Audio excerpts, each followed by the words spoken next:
I discovered my coworker was sabotaging my promotion, minus the email I accidentally sent to the entire company changed everything. I found the deleted emails at 2 a.m. while desperately trying to recover a corrupted presentation. That's when I saw what Rebecca had been doing behind my back for 3 years. Rebecca and I started at Morgan Financial on the same day. Both of us were ambitious, both gunning for the same senior analyst position. The difference, I worked weekends while she worked the room. Every time I came close to a promotion, something mysteriously derailed me. Last month marked my 3rd rejection. Great candidate, Jessica, but your client retention numbers are concerning. Our preum explained, strange considering I'd never lost a major account. That night, searching through server biting for my presentation, I stumbled into an email folder I shouldn't have had access to. There were dozens of messages from Rebecca to our supervisors all about me. Just wanted to mention Jessica missed another deadline on the Henderson account. I hadn't. Client called about Jessica again. Pertained image control needed. Was the FYI pain Jessica told me she's interviewing elsewhere. Never happened. 3 years of calculated sabotage, all crafted to look like casual observations rather than a deliberate campaign. The most damaging email had been sent just before my last interview. Confidentially, Jessica admitted she's not ready for this responsibility yet. This wasn't just workplace competition. This was systematic character assassination. I considered taking the evidence directly to ARR, but Rebecca's girlfriend worked in that department.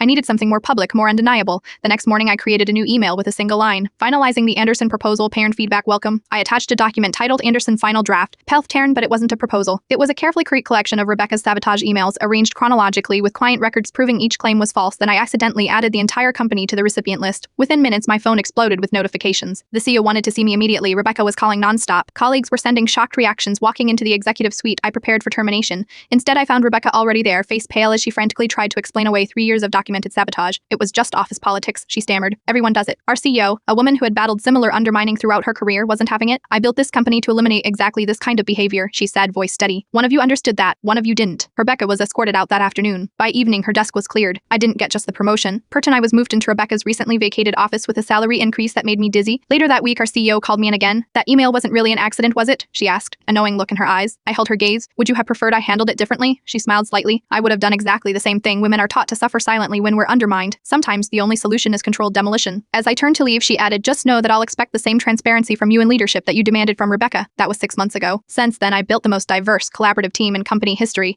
We've broken every performance record. Sometimes colleagues still ask if I feel guilty about how Rebecca's career ended. I tell them the truth. I don't regret exposing her actions, but I do regret not doing it sooner. They say success is the best revenge, but I've learned something better. Success built on integrity is unstoppable. Rebecca taught me what not to be, and every day I make sure her most valuable contribution to this company was the lesson she